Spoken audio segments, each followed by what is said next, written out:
Glória a Deus. Obrigado, queridos. Boa noite. Boa noite, irmãos. Glória a Deus. Você pode se sentar. Os irmãos estavam orando e eu estava pensando, eu sei o que eu estou fazendo aqui nesse retiro, mas eu não sei o que eu estou fazendo aqui. Acho que é por causa do nome Daniel, a história se repete na cova dos leões.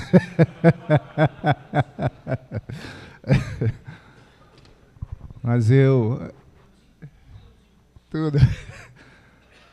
estou muito feliz, muito grato ao Senhor por poder participar de mais um retiro junto com vocês, poder receber do Senhor, receber da vida dos irmãos, podemos compartilhar um tempo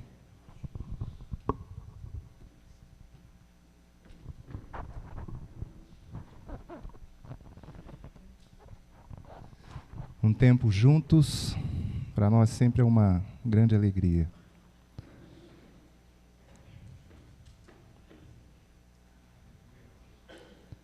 Primeira Timóteo capítulo 4, verso 16, é um texto que vai servir de base para a gente fazer algumas considerações. Obviamente, bem conhecida de todos nós, porque somos obreiros do Senhor. Quantos obreiros nós temos aqui nessa noite? Glória a Deus.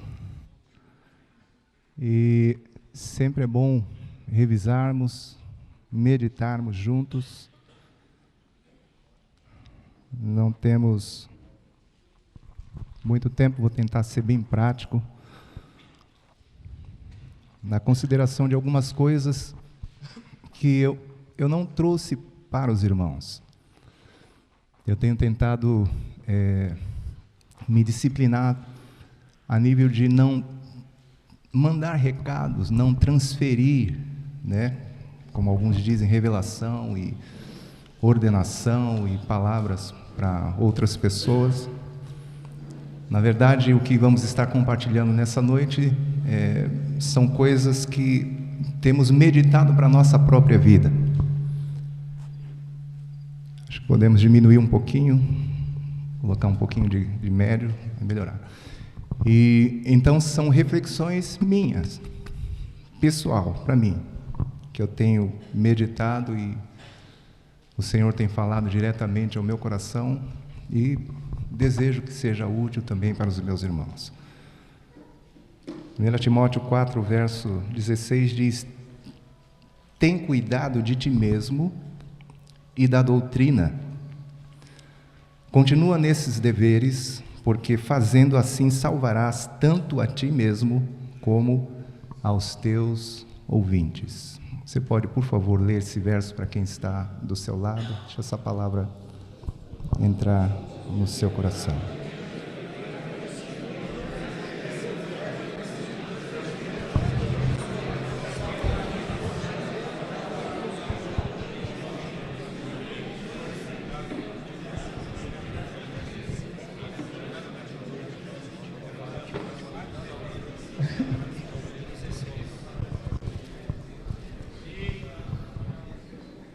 Essas cartas são muito importantes e úteis para nós que trabalhamos, que cooperamos com o Senhor. São cartas amorosas e cuidadosas de um pai para seu filho, um verdadeiro filho, um filho amado. E elas nos trazem aspectos assim bem práticos para a nossa vida como obreiros do Senhor Jesus. Fico muito feliz e à vontade de não ter o peso de trazer alguma coisa que venha atender a expectativa de algumas pessoas no que diz respeito a alguma palavra-chave, algum segredo ainda não descoberto nas Escrituras. Nós vamos nos dedicar, vamos nos concentrar a coisas muito simples, coisas, por que não dizer até rotineiras, que devem fazer parte da nossa vida normal. Nós não somos anjos, somos homens. Homens de Deus, mas somos homens. Alguns às vezes se esquecem disso.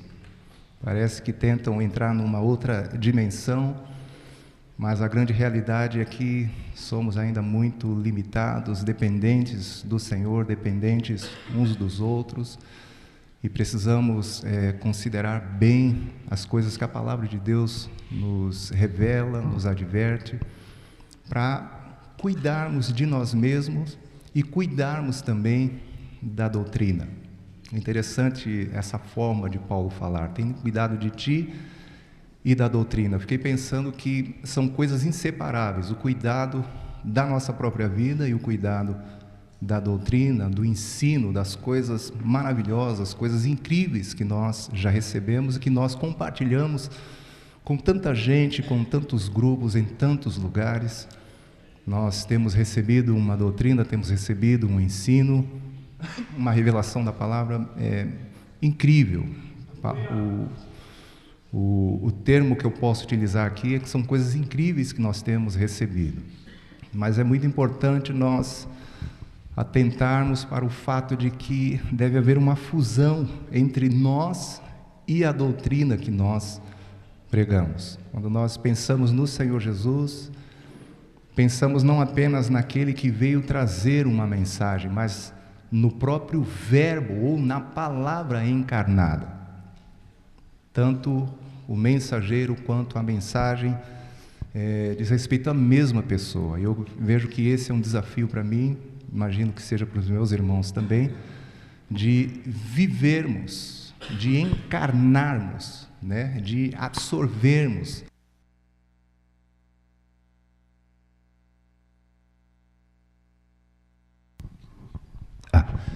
aquilo que nós pregamos, aquilo que nós ensinamos, aquilo que nós transmitimos para os nossos irmãos.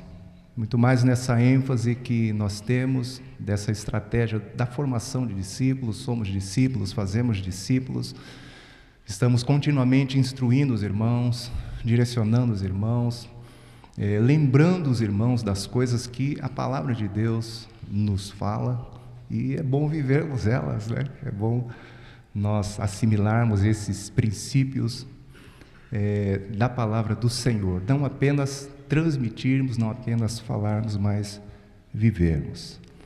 Então eu queria ver com vocês, meus amados irmãos, meditar em alguns dos vários níveis de cuidado, cuidados que merecem atenção. Tem muitos aqui, mas eu quero meditar junto com vocês em alguns poucos, como eu disse, que são coisas que o Senhor tem falado ao meu coração.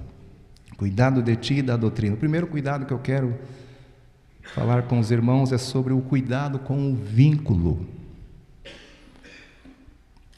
Quando nos reunimos num retiro como esse, penso eu, porque essa é a minha história, todos nós estamos vinculados, unidos, ligados a alguém.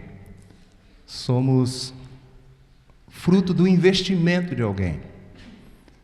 Somos fruto da dedicação, do trabalho de alguém.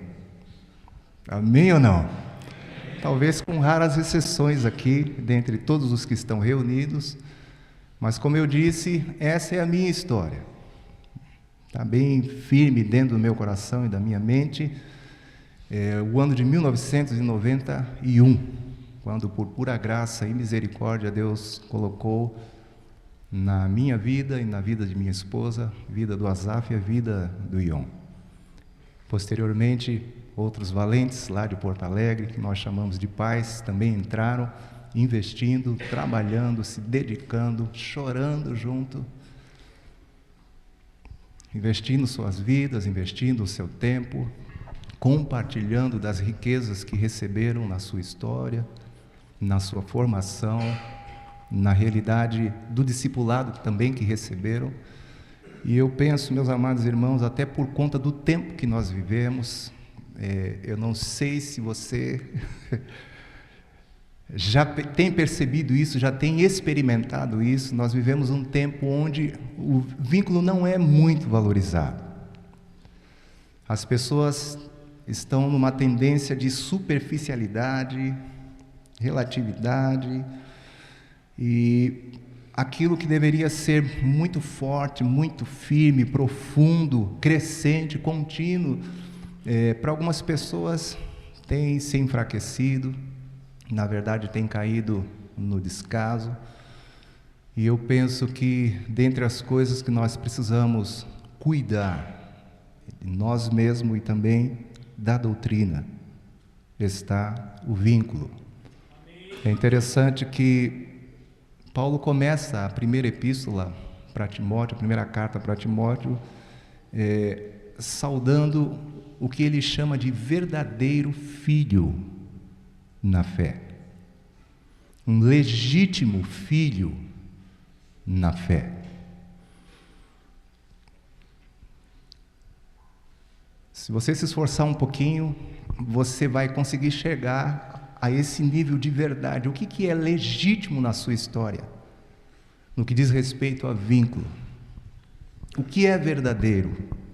O que pode ser testificado ou comprovado por duas partes. No caso aqui, Paulo como um pai e Timóteo como um filho.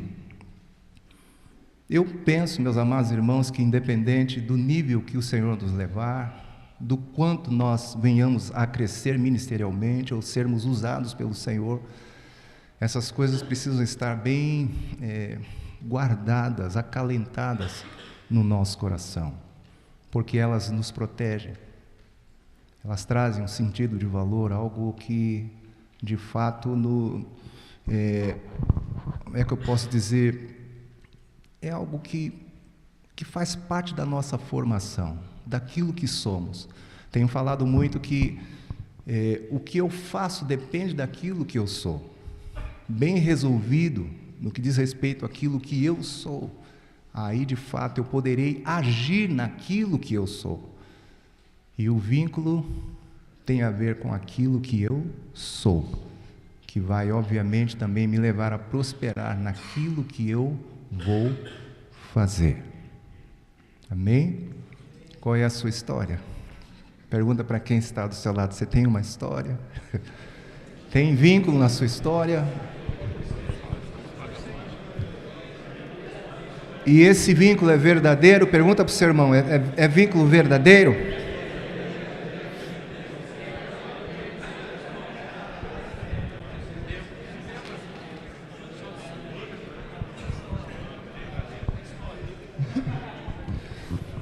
Irmãos, eu compartilho isso porque frequentemente tem pessoas se chegando para tornar uma coisa legítima, procurando algo que nós já temos há não sei quantos anos, alguns há décadas.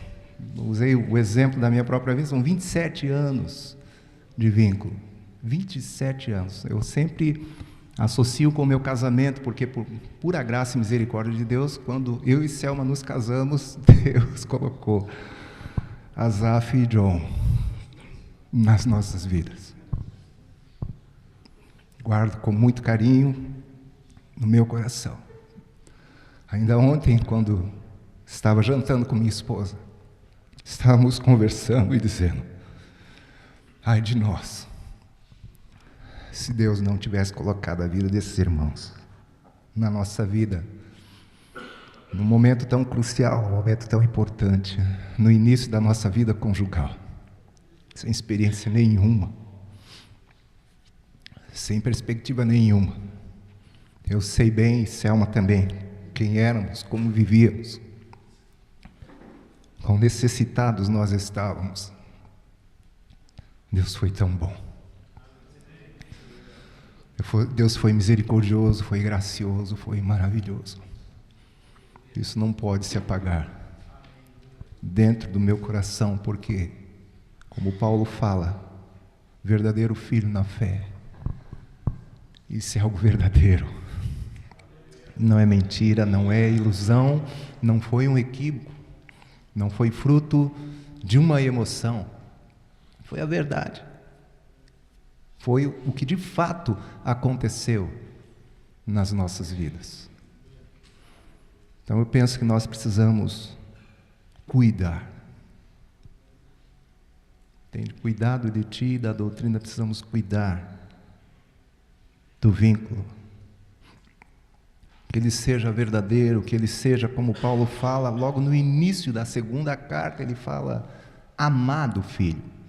Na primeira ele diz verdadeiro, legítimo. Na segunda ele fala amado.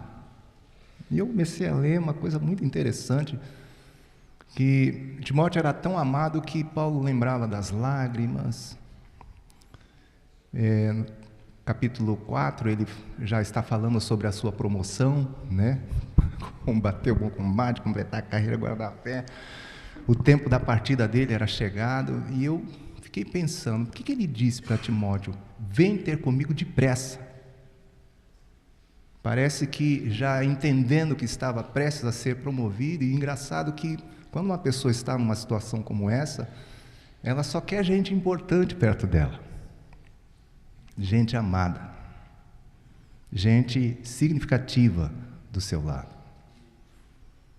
E o vínculo entre Paulo e Timóteo era tão importante, tão precioso, tão legítimo, verdadeiro, tão amável, amado, que era quem Paulo desejava ter perto do seu lado.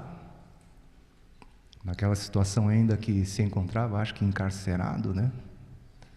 Abandonado por alguns que haviam amado o presente século, outros que tinham tomado diversos rumos na sua vida, mas aquele vínculo entre Paulo e Timóteo era um vínculo baseado no amor. Aleluia. Sem amor as coisas ficam tão difíceis. As coisas ficam muito complicadas. O Deus a quem servimos é amor. Jesus, por amor, entregou a sua vida. O amor de Deus foi derramado nos nossos corações pelo Espírito Santo que nos foi outorgado. A nossa história no reino de Deus é uma história de amor. Pai, Filho e Espírito Santo. Amor. Nossa história precisa ser também uma história de amor. Com esse desejo puro, singelo, verdadeiro, de preservar esse vínculo, de manter, de cuidar desse vínculo. Amém? Você tem gratas lembranças também?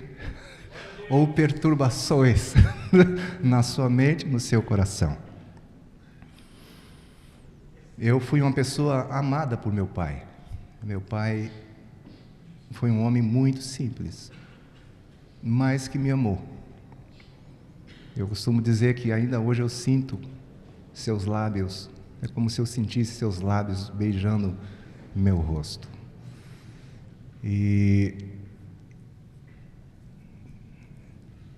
quando existe amor no vínculo, a coisa prospera tanto. Tem futuro. Amém ou não? Amém. Todo vínculo baseado no amor tem futuro. Quero declarar e profetizar isso sobre a sua vida, se essa ainda não é a sua história, em nome do Senhor Jesus. Amém? Você pode profetizar para quem está do seu lado, diga pelo menos uma palavra de ânimo, diga que o Senhor realize isso na sua vida.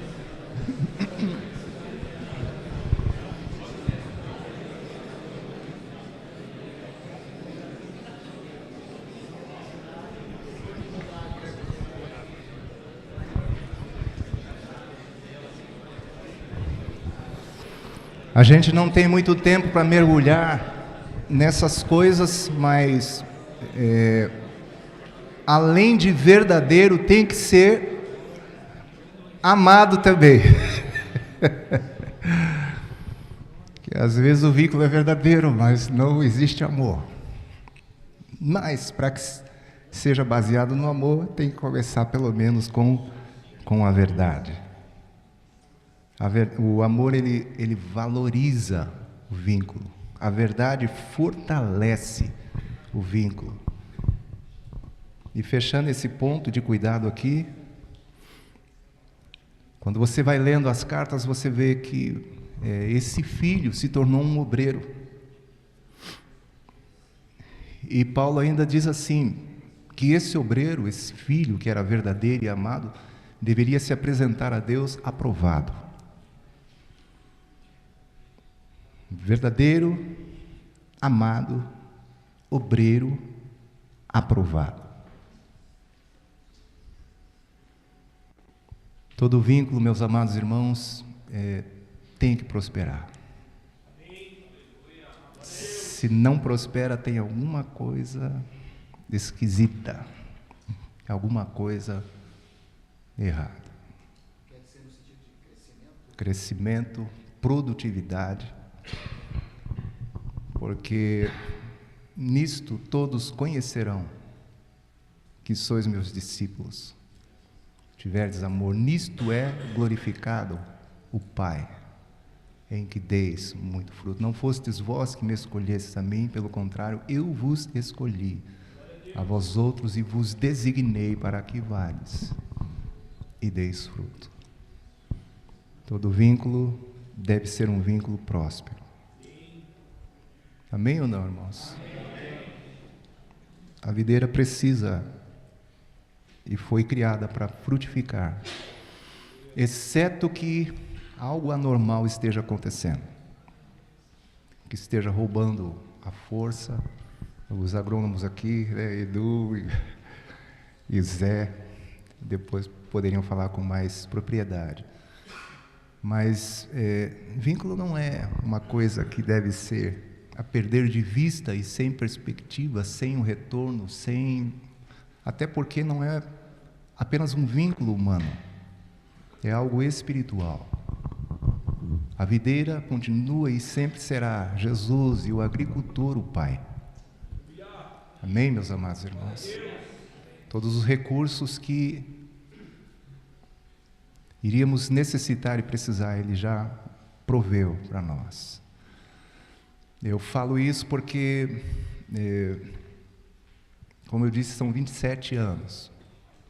E eu não sei praticamente nada ainda. Tanto que estou começando com essa questão de vínculos, porque entendo a minha dependência do Senhor e dos irmãos que Deus colocou sobre a minha vida. Mas sou observador. E nesses 27 anos já deu para observar algumas coisas até em mim mesmo. Em mim mesmo. O vínculo tem que prosperar. Sem pressão. Diga para quem está do seu lado, é sem pressão. Deus me guarde do rugido dos leões aqui, amém? Deixa eu tomar cuidado. É sem pressão. E quando a gente fala sobre prosperidade, sobre frutificação, não é apenas frutos de vida ganha. Por exemplo, o caráter está mudando. Tem boas obras na sua vida? Frutos de justiça? Porque às vezes não está acontecendo nenhuma dessas coisas. Não há uma mudança, não há um crescimento, não há uma expansão. Obviamente, chegando aos frutos de vidas ganhas para o reino de Deus. Mas o vínculo tem que progredir, tem que prosperar. Amém, irmãos? Precisamos considerar nós mesmos, fazermos uma autoanálise, porque se pararmos diante do Senhor e pedirmos que Ele nos sonde inclusive os vínculos, a nossa vida, a amizade com os irmãos, Deus vai nos ajudar e vai nos mostrar. Talvez algumas coisas estejam já escanteadas, colocadas em segundo plano, relativadas, e nós precisamos reconhecer isso. Eu sei que tem um fantasma, uma coisa meio, um temor entre nós nessa questão dessa prosperidade, dessa frutificação, desse progresso. Mas o que eu quero só compartilhar com os irmãos é uma autoanálise do vínculo, porque se o vínculo é frágil, a gente pode pegar o texto que tem sido o texto da nossa catequese de Colossenses 2, não retendo a cabeça, da qual todo o corpo suprido e bem vinculado, por suas juntas, ligamentos, cresce o crescimento que, se está bem vinculado, está bem suprido, vai crescer. Amém? Eu não sonhava, falo com muita humildade diante dos irmãos. Eu não sabia para que eu prestava. Cresci numa denominação, num grupo junto com meus pais. Eu era um rapaz tímido. Eu não tinha capacidade de orar em público. Eu não orava em público. Só para você ter ideia. E eu não sonhava, e até hoje eu não sei como, né, entre aspas, Deus, por graça e misericórdia, tem feito algumas coisas na nossa vida e através das nossas vidas.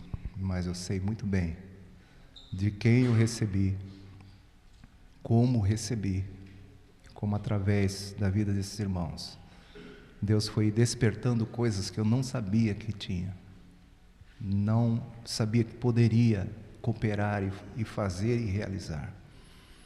Ainda hoje, se eu olho para mim, eu não sei. Não encontro em mim base nenhuma para me gloriar. Falo com muita verdade diante dos meus irmãos. Então, a conclusão a que eu chego é o Senhor e o vínculo. Isso é uma coisa de Deus. Eu sei que você sabe disso. E é por isso que a palavra nos manda cuidar. Amém? Vamos cuidar ou não vamos? Aleluia. Vamos correr aqui um pouquinho. Um outro nível de cuidado é com dom. 4,14, Paulo diz: não te faças negligente para com o dom que há em ti. Cuidado com o dom.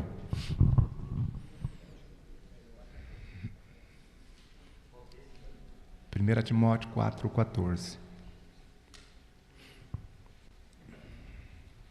E esse cuidado com o dom, penso eu, que começa no identificar o dom. Talvez tenham pessoas que até hoje ainda não identificaram o dom. Não descobriram o dom. Não sei se é essa palavra, João, me ajuda aqui, João. É isso eu. Você já descobriu? Pergunta para quem está do seu lado, já descobriu o seu dom?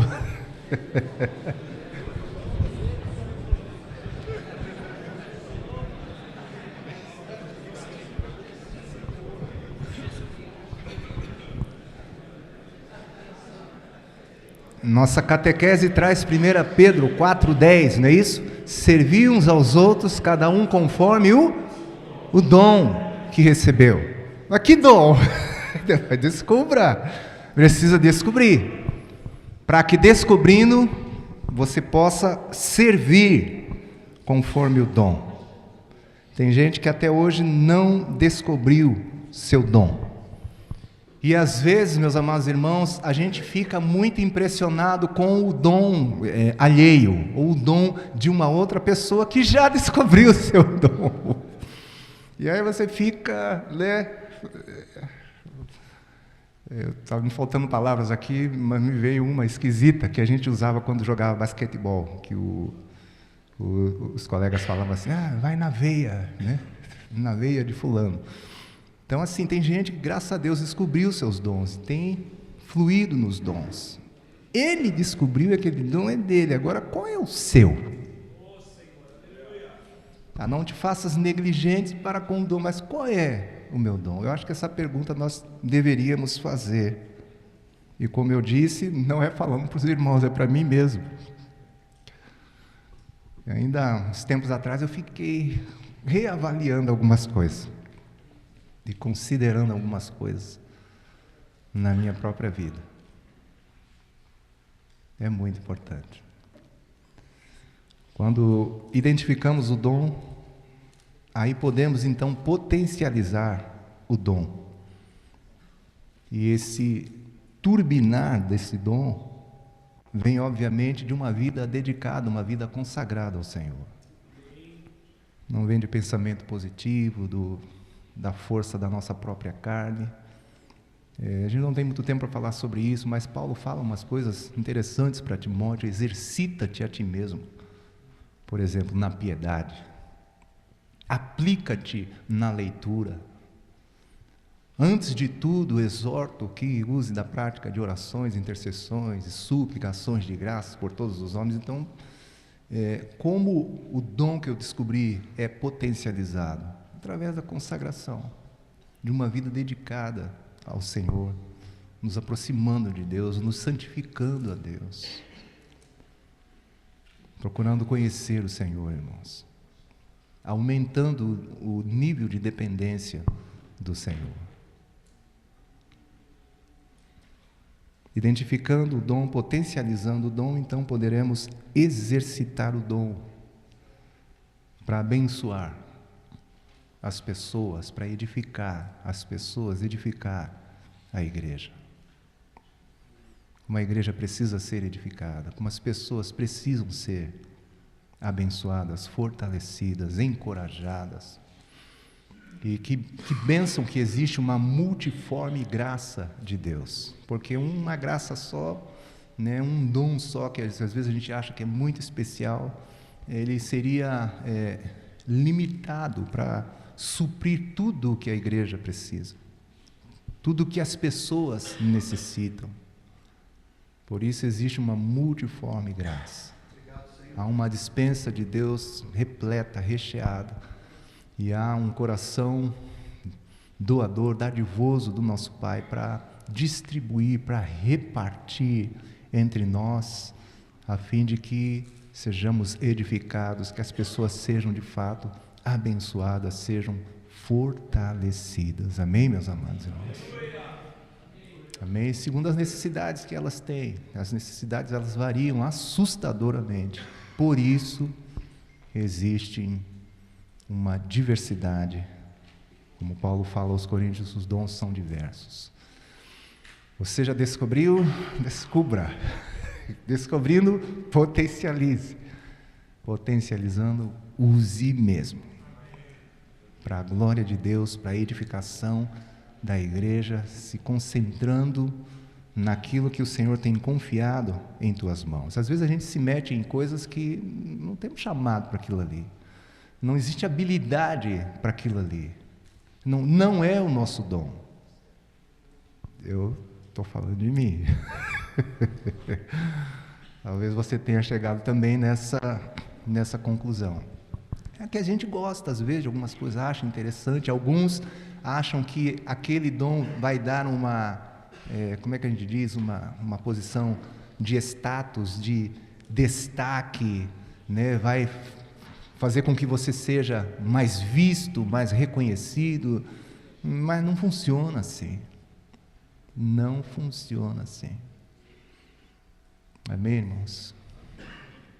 Todo dom é útil, vem de Deus e edifica. Amém, queridos? Vamos correr mais um pouco aqui. Outro nível de cuidado. Cuidado com a fé. Jesus fala no Evangelho de Lucas, quando o Filho do Homem vier, achará porventura fé na terra? Não é tão simples quanto parece. Esse negócio que Paulo fala ali na segunda carta, o 4, 6, 7 ali, né? Eu guardei a fé. Não é fácil, não. Às vezes ela fica escorregadia, que se não tomarmos cuidado, ela acaba, né, escapando de cada um de nós. Então precisamos aprender a guardar, cuidar da nossa fé. É muito interessante como ele começa a primeira carta falando sobre o nosso Deus, que é o nosso Salvador, e Cristo Jesus, que é a nossa esperança. Penso eu, meus amados irmãos, que para cuidarmos da fé, precisamos manter a nossa esperança no Senhor. Vocês estão comigo, amém ou não? Nossa esperança é o aparecimento da glória do nosso grande Deus e Salvador Jesus Cristo nas nuvens dos céus. Quem tem essa esperança no seu coração? Estamos aguardando a bendita esperança e a manifestação da glória do nosso grande Deus e Salvador Jesus Cristo. Essa é a nossa esperança, a manifestação do Supremo Pastor, do Sumo Pastor, daquele que tem em suas mãos para retribuir a cada um. Tem o galardão, tem a coroa da vida, da justiça. Nossa esperança é essa. Você trabalha por quê? Por que se meteu nessa onda de obreiro? Se a esperança não for Cristo, vai ter muito problema. Existe uma evasão, né, assim que se fala, muito grande de obreiros. Tem um dado estatístico que eu vi aí com os irmãos, que é assustador, de milhares de pastores só numa nação, que estão abrindo mão do seu chamado. Não é pouco, na casa dos milhares. A esperança correta nos ajuda. E Paulo diz que Jesus é a nossa esperança. Aleluia. Você pode levantar suas mãos comigo. E você pode dizer isso para Ele nessa noite. Diga: Senhor Jesus, Tu és a minha esperança. E calabachandalabacá. Abrimos os nossos olhos para olhar firmemente para Ti, Senhor.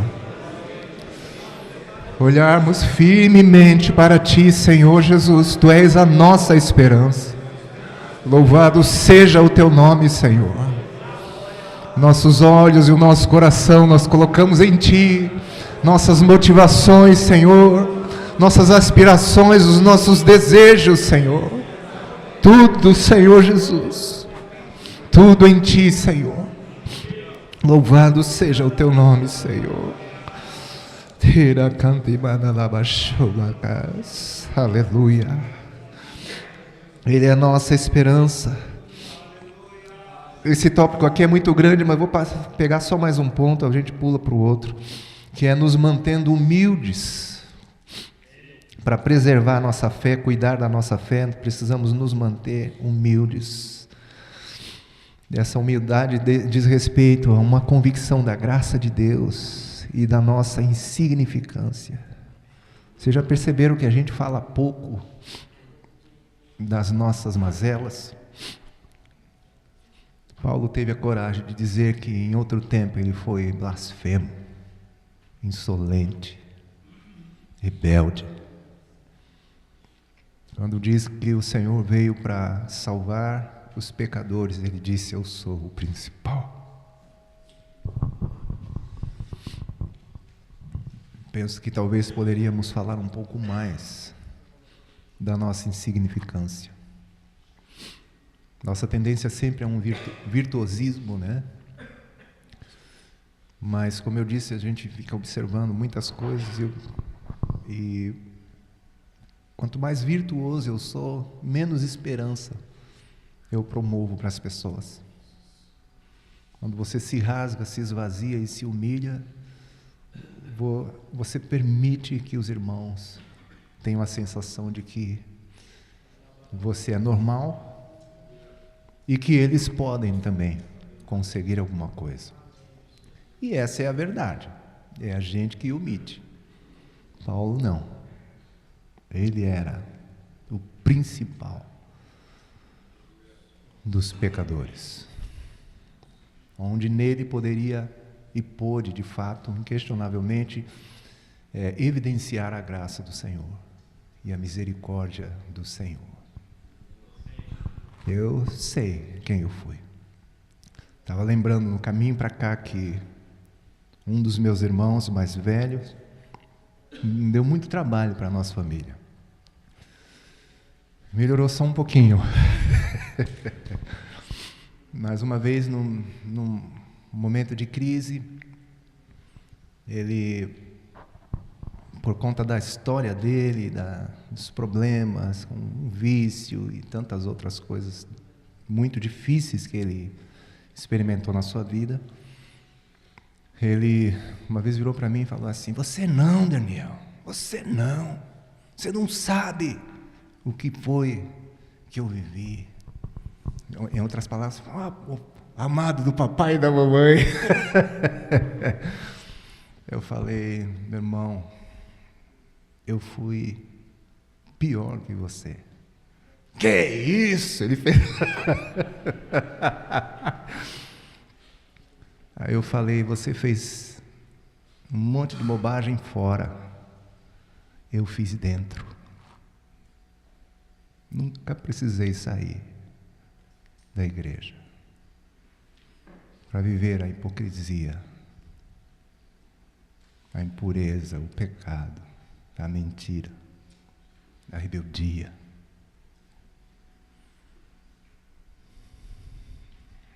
Dentro. Não sou bom.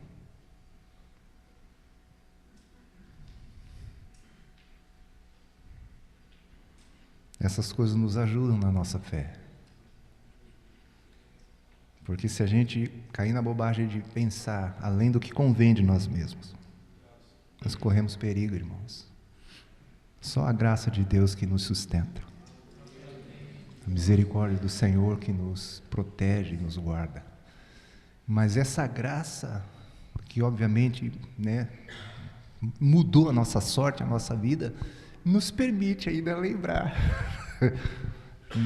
Para a gente não se gloriar. Paulo está falando isso, escreveu abertamente aqui. A gente, no século presente, pode saber quem era aquela peça lá, e não porque falaram dele, ele está falando a respeito de si mesmo. Nós precisamos nos humilhar mais. Isso vai nos ajudar no cuidado da nossa fé. Vamos avançar aqui. Um outro ponto de cuidado é com a saúde. Cuidado com a nossa saúde. Amém? Amém? Pergunta para o seu irmão: como está a sua saúde, meu irmão?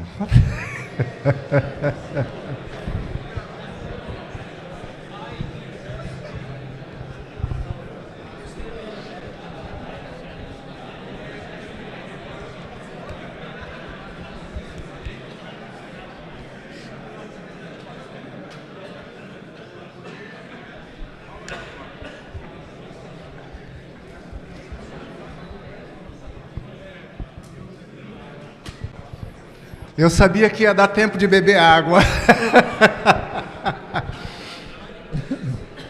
Que ia dar pano para manga o negócio aqui.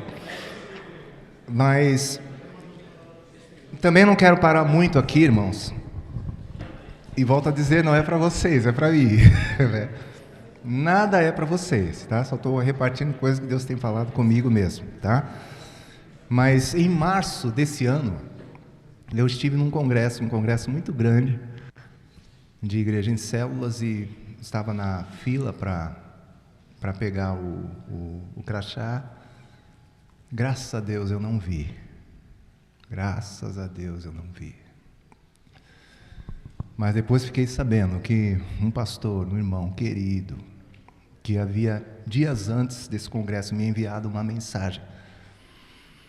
Ele me enviou uma mensagem com um dos nossos cânticos, aquele: sendo Deus servo se fez, tornou-se homem na cruz, morreu, não usurpou, se esvaziou, se humilhou e obedeceu, esse é o meu mestre, o meu Senhor. Ele mandou uma mensagem para mim, pedindo que eu cantasse nesse congresso essa música. E nós estávamos na fila, ele estava... Eu não o vi, depois eu fiquei sabendo, ele estava atrás de nós.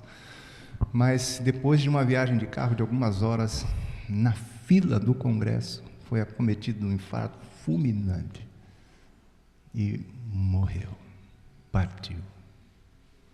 Irmão amado, querido, muito especial, muito precioso, mas bem grandão, bem forte.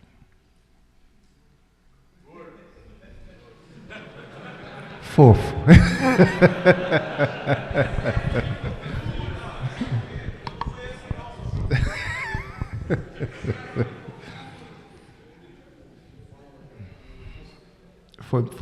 Eu chorei bastante chorei muito nesse congresso. Um irmão muito querido. Tinha nos convidado diversas vezes para ir na cidade dele, eu não consegui ir, e foi isso que ficou batendo na minha cabeça.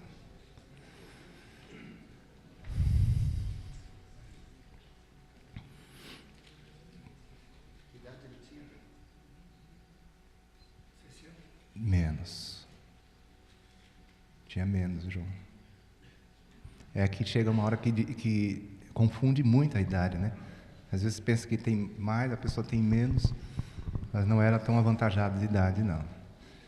Eu estive num outro lugar, e aí as esposas sempre entregam os maridos, né?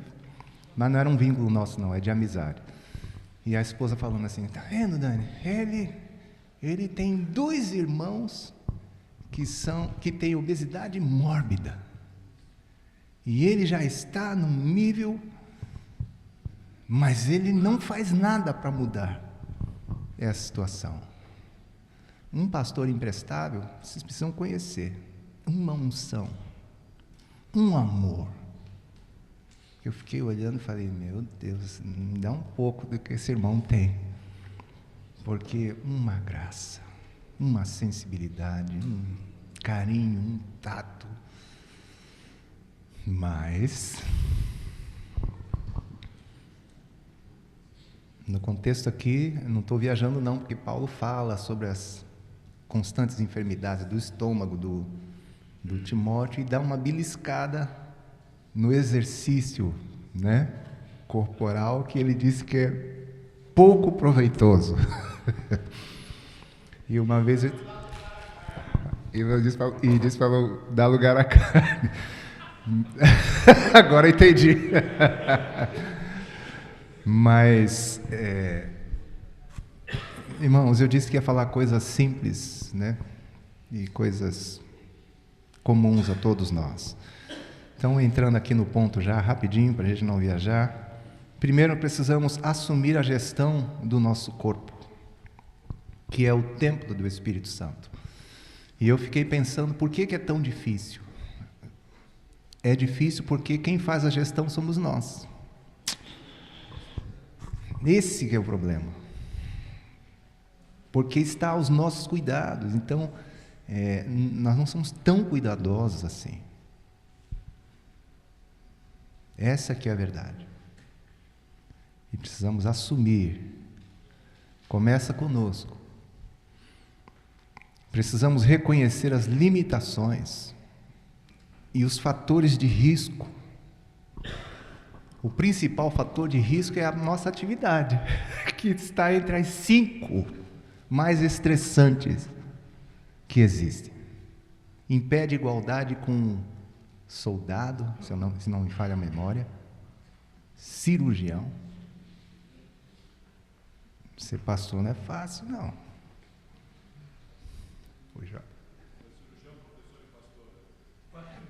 As 3, né? Cirurgião, professor e pastor. Pensa. Então está na frente do soldado, Jota? Está na frente do soldado? Uhum. Às vezes a gente é soldado, às vezes a gente é advogado, às vezes a gente é cirurgião, né? Às vezes é juiz, e por aí vai. Bombeiro André, bombeiro o maior expediente é esse aí, né? Então, reconhecendo, né? Eu não sei se vocês viram no noticiário um acidente que teve no Guarujá, a cidade onde eu nasci, com um senhor bem de idade, pilotando uma motocicleta. Aquele senhor foi o primeiro pastor da minha família. Minha irmã me deu a notícia quando eu estava viajando.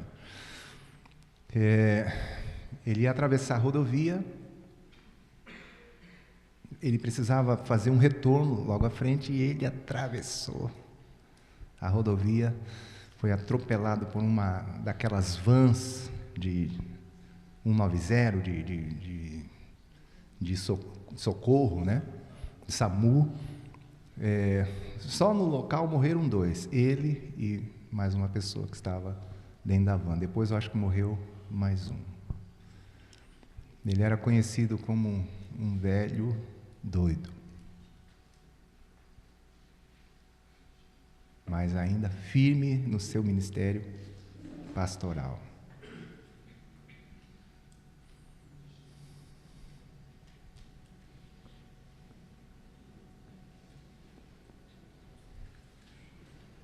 Recentemente cheguei num lugar que o próprio pastor falou assim para mim: rapaz, eu estou no 3º nível de gordura no fígado.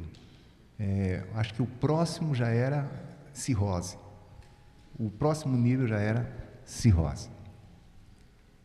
E ele, rindo até e dizendo assim, que quando foi com a esposa para o médico dizia assim: você não tem jeito, você quer que eu traga a ficha dos meus pacientes que já morreram? É um bolo assim, ó.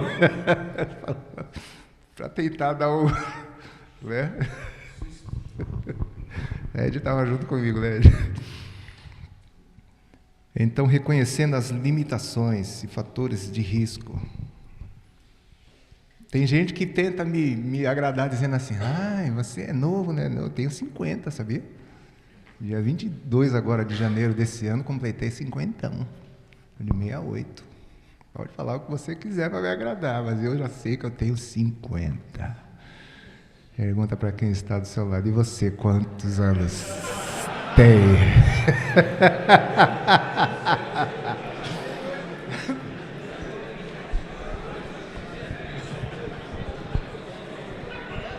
Quantos anos?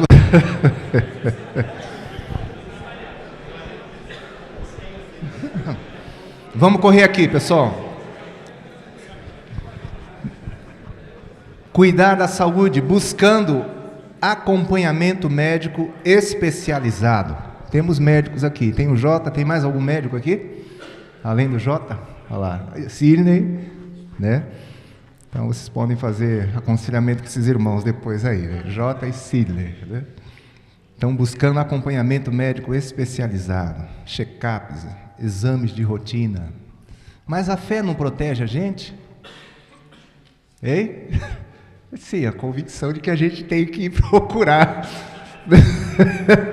acompanhamento especializado. Tem, irmãos. É uma coisa que, desculpa até brincar, talvez eu não deveria estar rindo tanto nesse ponto, mas eu estou rindo por desespero meu. Eu fui com Selma, dias atrás, para o nosso acompanhamento de cardiologista, né, desse ano. E eu fui tremendo, porque no ano passado eu tomei uma bronca do cardiologista, porque o nível do açúcar, né, não estava alto, estava aumentando. Aí o cara já veio batendo forte. Não vou entrar em detalhes, mas dessa vez virou. A Cel é que tem que cuidar com algumas coisas. Mas alimentando-nos adequadamente. Pastor gosta de comer, não gosta? Pelo menos uma alegria, né? A vida é tão dura.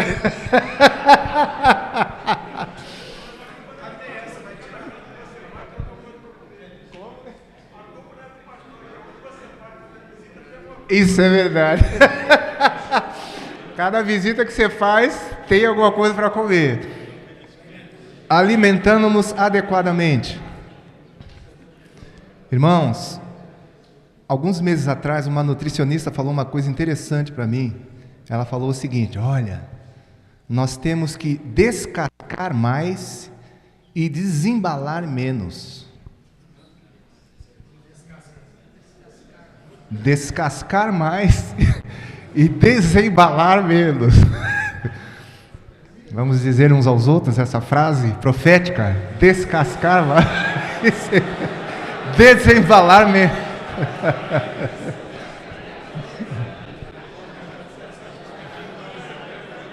Vamos lá. Nós somos criativos. O que se descasca? Vai lá, me ajudem. Laranja, cebola, pepino, o que mais?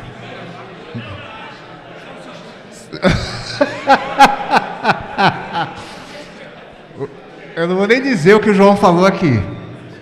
Agora, o que desembala? Miojo, o que mais? Salgadinho, bolachinha, leite longa-vida, leite condensado.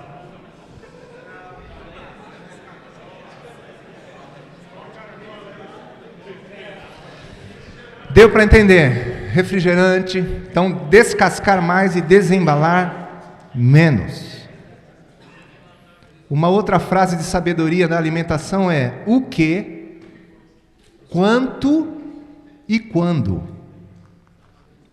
O que comer? Quanto comer? E quando comer? Nossa, vocês já estão me olhando com cara feia, gente. Vamos lá, vamos adiantar. Descansando suficientemente.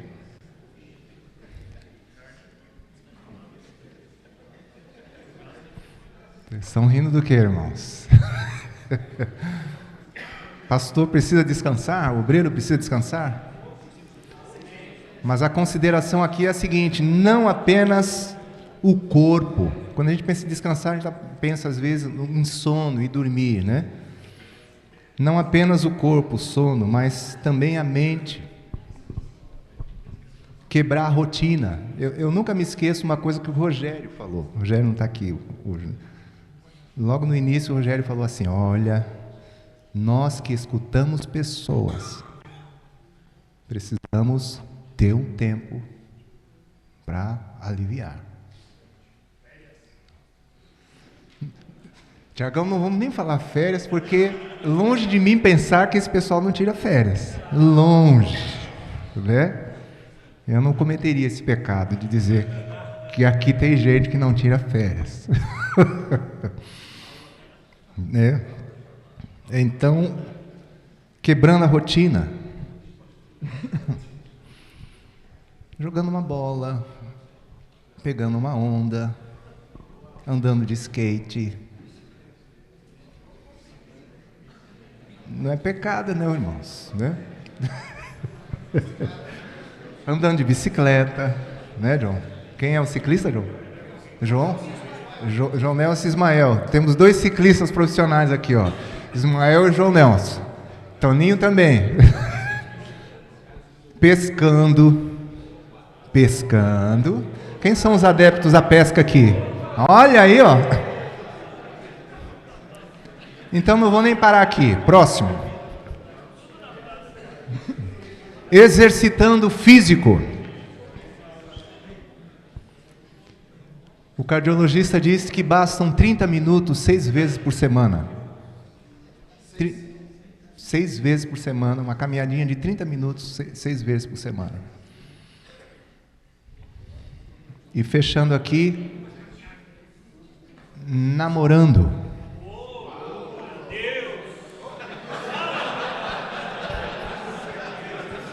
Esse foi o ponto mais santo aqui do negócio, né?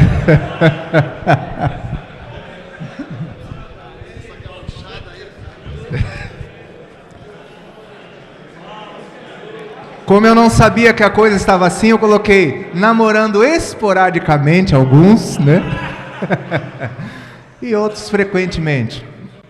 Mas, irmão, sendo muito sincero, sério aqui, a intimidade, a esposa, o namoro é muito importante.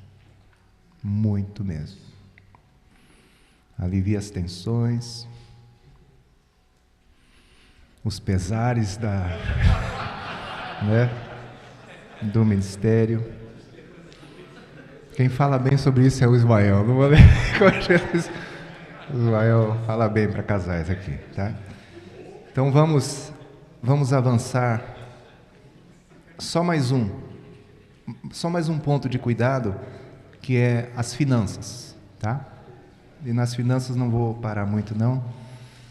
Só observar que a área que está entre os problemas crônicos de alguns obreiros.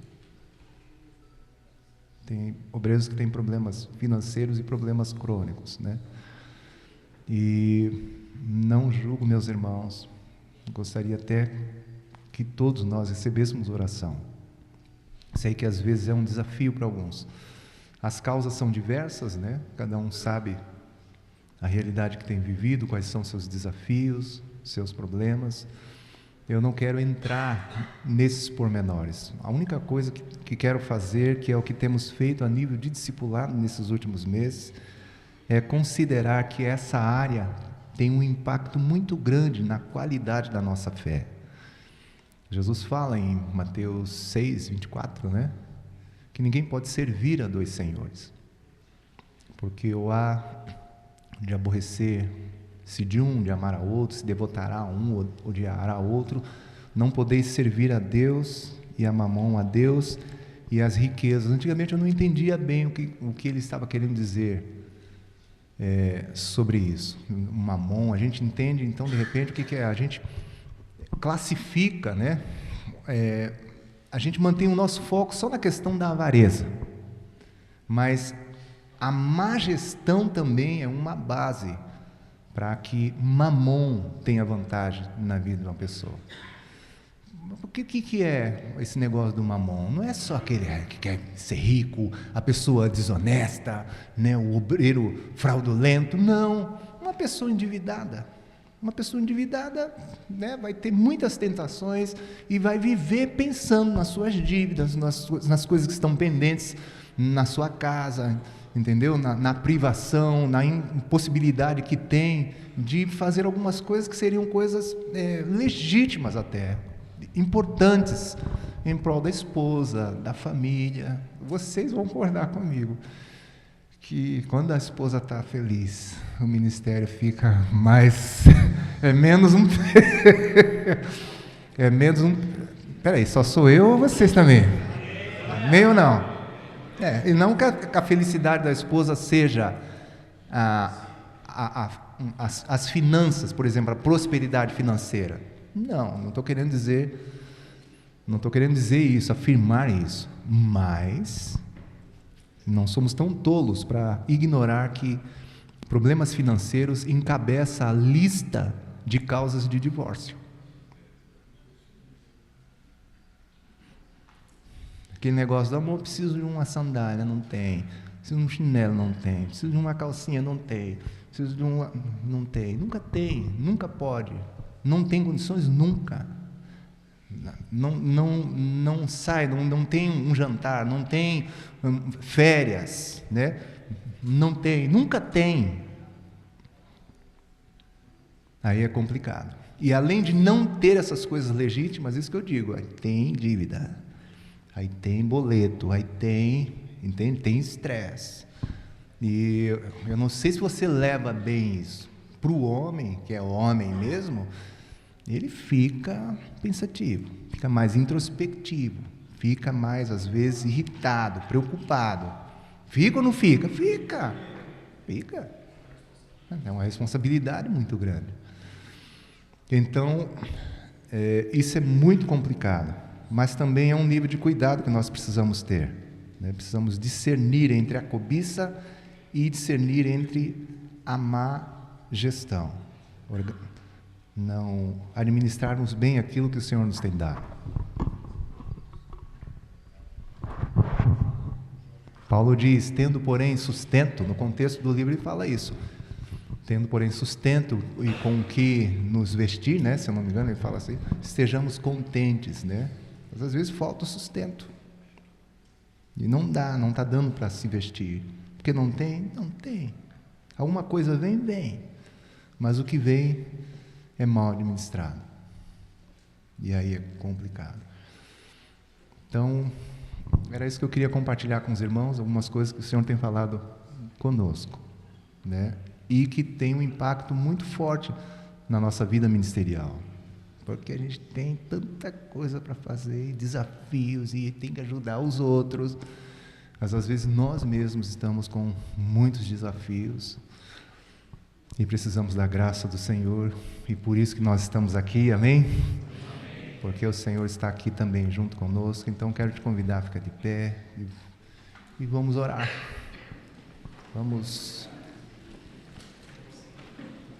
Tem cuidado de ti mesmo e da doutrina. Permanece nesses deveres, continua firme neles. Fazendo assim, você salvará tanto a ti quanto aos teus ouvintes. De vez em quando eu brinco com os irmãos dizendo assim: eu não quero salvar os outros e eu me perder. Eu quero me salvar, amém ou não? Abraça seu irmão e vamos orar.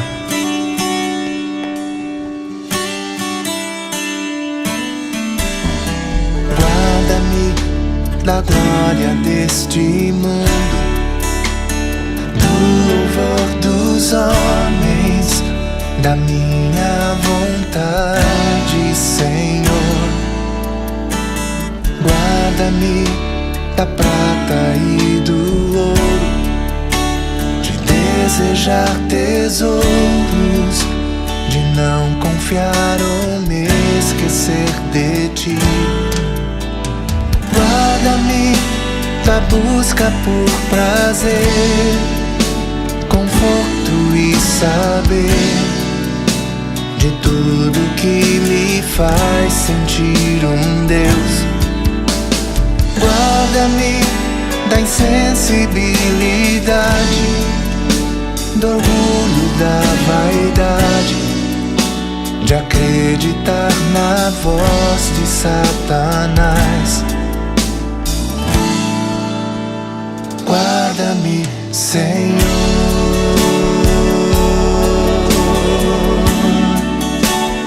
Guarda-me, Senhor.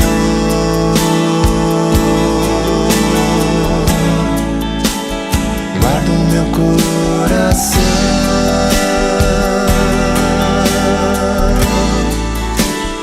Guarda-me, Senhor.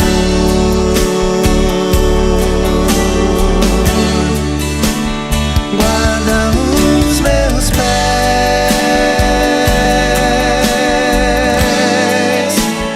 Guarda-me, Senhor.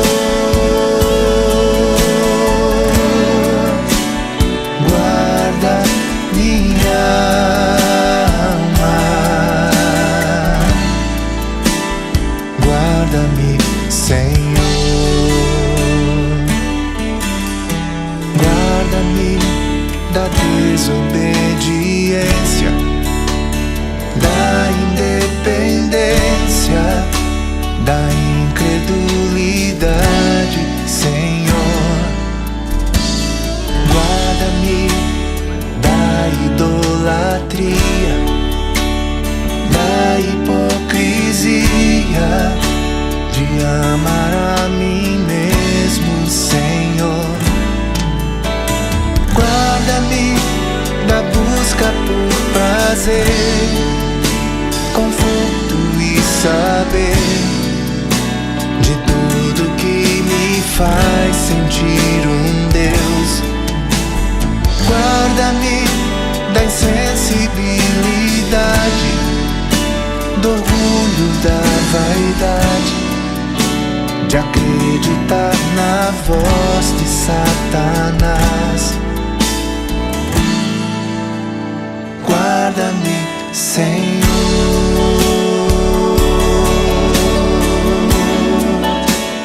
Guarda-me, Senhor.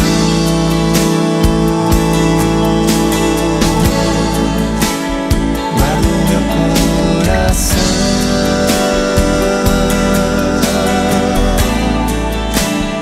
Guarda-me, Senhor.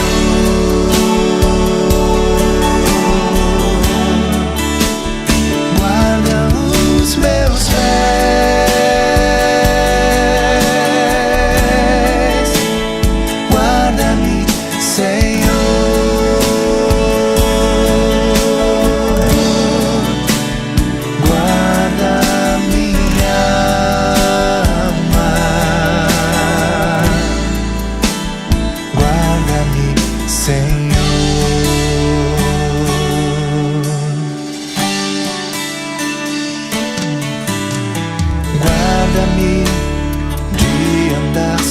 sozinho em meu próprio caminho, de pensar que estou de pé, Senhor. Guarda-me dos meus sentimentos, dos meus pensamentos, de viver pela alma, Senhor. Guarda-me da busca por prazer, conforto e saber, de tudo que me faz sentir um Deus. Guarda-me da insensibilidade, do orgulho, da vaidade, de acreditar na voz de Satanás. Guarda-me